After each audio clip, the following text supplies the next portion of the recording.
Today I want to talk to you about William Butler Yeats, the Irish playwright and poet. We're going to talk about two of his poems in particular, and the first one, The Second Coming, deals with his view of cycles of civilization and his worries that at the time he was living, he was nearing the end of a cycle of civilization, a 2,000-year cycle, and a new one was starting, but he had no idea where that was going to take us or what kind of civilization was going to replace the civilization he was familiar with. And the second poem is one that is a little bit different, written a bit later, Sailing to Byzantium. In it, he talks about monuments of unaging intellect, the difference between the changing world around us, the world of youth, and a world that persists beyond any given human lifetime, a world that persists beyond generations, one that exists over the centuries. And he's concerned that people pay too much attention to the highly changeable and too little attention to what is really unchanging and most important. Yeats won the 1923 Nobel Prize for Literature. Here is a picture of him as a young man, a somewhat older man, and then quite an old man. Yeats has a number of themes that are fundamental, I think, to his work, not only in these poems, but more broadly speaking. One of them is that civilization is weary. It is beginning to collapse. That introduces both a nostalgia for a time when it wasn't collapsing, but also a real fear about what is to take its place.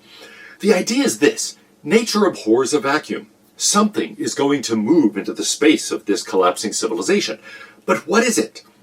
He looks back earlier in his life at a time when, actually much earlier than his life, a time when he thinks that intellect and society and nature were more at one with one another.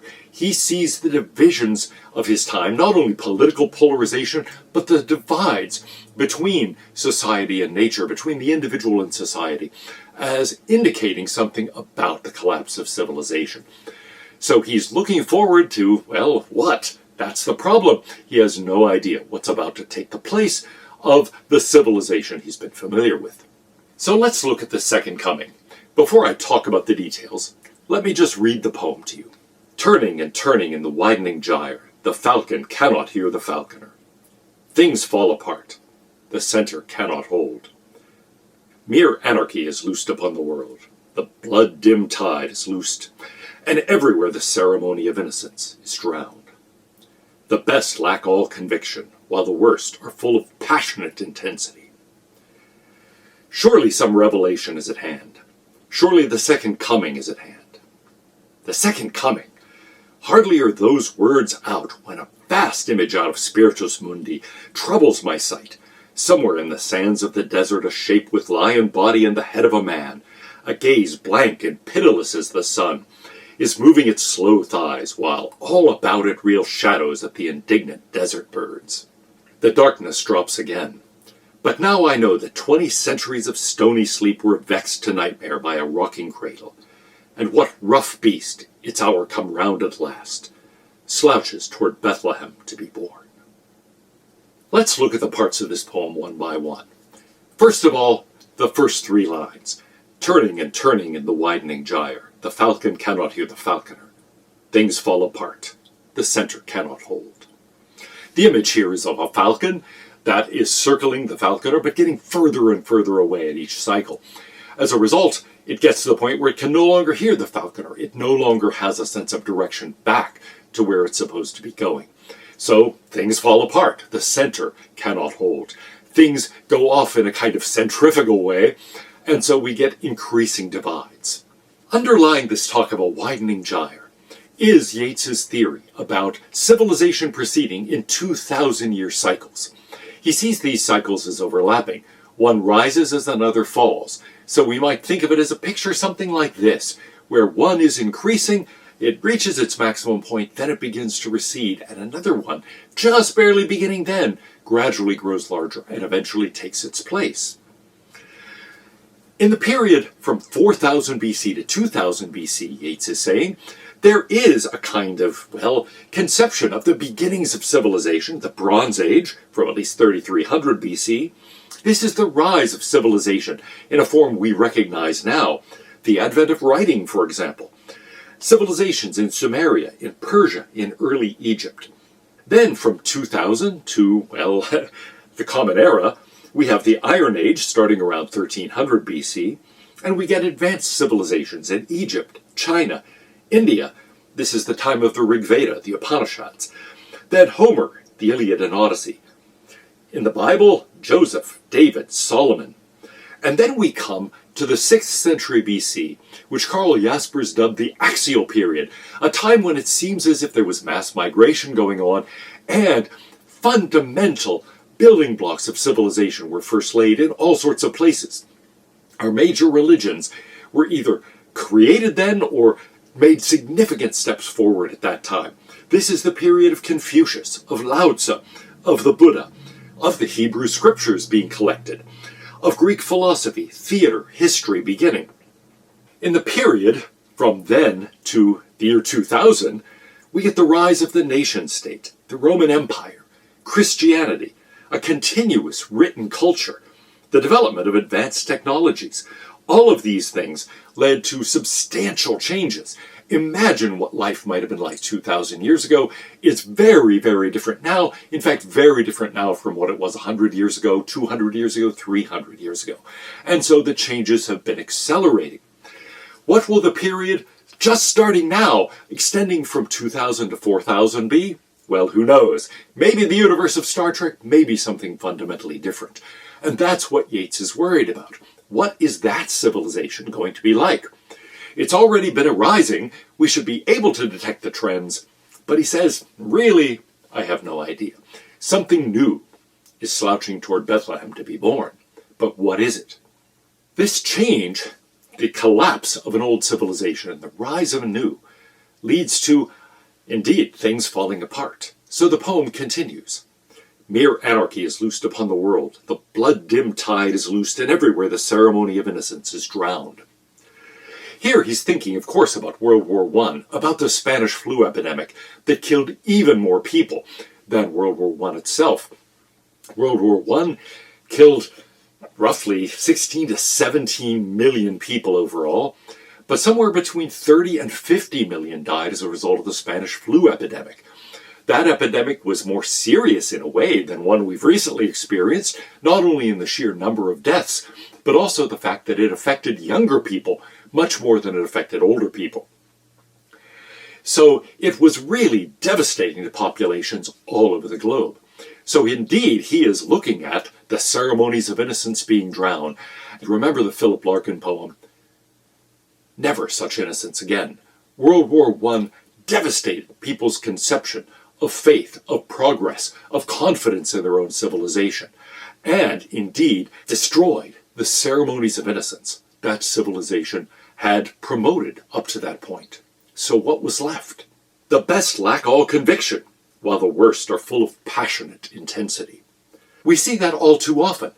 The people who are the best, the most virtuous people, do too little to preserve their own civilization, while those intent on bringing that civilization down are filled with energy. They are filled with passionate intensity. And so the most destructive elements tend to dominate. It happens in revolutions. It's the most ruthless people, the most passionate, those who are willing to transgress every moral boundary that end up on top. And the people who actually respect morality end up on the bottom. And so Yeats looks at the situation and sees things becoming worse and worse. Looks at the aftermath of the First World War and the flu epidemic and says, our civilization has been torn to shreds. How can it be rebuilt? Maybe it won't. In fact, his confidence is it won't be. Instead, something else is going to arise to take its place. The poem continues. Surely some revelation is at hand. Surely the second coming is at hand. Now here he's referring, of course, to the biblical idea of Christ coming back to earth. It's described in the book of Revelation, and the idea is that it is the beginning of a fundamental new era. A new era where everything old has passed away and everything becomes new. Now, it might become new for the better, as in the book of Revelation. It might indeed be a time of horrendous disruption, as also is described in the book of Revelation, where disease, famine, war, all sorts of pestilence and destruction are spread throughout the earth. And so Yeats is thinking about the second coming here. thinking about the book of Revelation, but thinking about that transition to a fundamentally new era, one that tends to be accompanied by vast bloodshed and destruction, but also might portend something better. On the other hand, he has no confidence of that. He sees Christianity as part of the civilization that is now receding. And so what will take its place? That is what haunts him. The second coming. Hardly are those words out when a vast image out of Spiritus Mundi, the world spirit, the spirit of the world. Here he is thinking about a Neoplatonic idea, also reflected in the philosophy of Hegel, that each age, that the entire world really has a spirit, a Geist, as Hegel would put it, that drives it forward. He sees this as driving these historical cycles, and he sees this world spirit as producing something new. This image troubles my sight. Somewhere in the sands of the desert, a shape with lion body and the head of a man. Here he's thinking of the Sphinx, for example. A gaze blank and pitiless as the sun is moving its slow thighs, while all about it real shadows of the indignant desert birds. Now you might think that the image of the second coming is going to be triumphal, but that's not the image he has in mind here. Instead, he sees something frightening, arising out of the desert, arising, in other words, not out of a place where there's civilization now, but from an unexpected place, a place where nothing really has been. And it's frightening. The desert birds are frightened. It's moving its slow thighs. It's a haunting and dangerous and frightening image. He says that darkness drops again. Darkness dropping, notice. Not lights and trumpets blaring victory, but instead a darkness falling over civilization. Now I know that 20 centuries of stony sleep were vexed to nightmare by a rocking cradle. Here, in other words, the birth of Christ. He sees Christianity as having held this last 2,000-year period together. What rough beast, its hour come round at last, slouches toward Bethlehem to be born. There is, in other words, another idea, another fundamental worldview that is going to arise seemingly out of nowhere, and is going to dominate the next 2,000 years. But he fears that it's not going to be a benign one, as Christianity in his view was. Instead, it's going to be a rough beast. It's going to be one of violence, one of destruction. And so he looks at this earlier era and says this was an era where a lot of the worst instincts of human beings were kept in check. This new era may be one where that is not true. And anarchy is about to be loosed upon the world.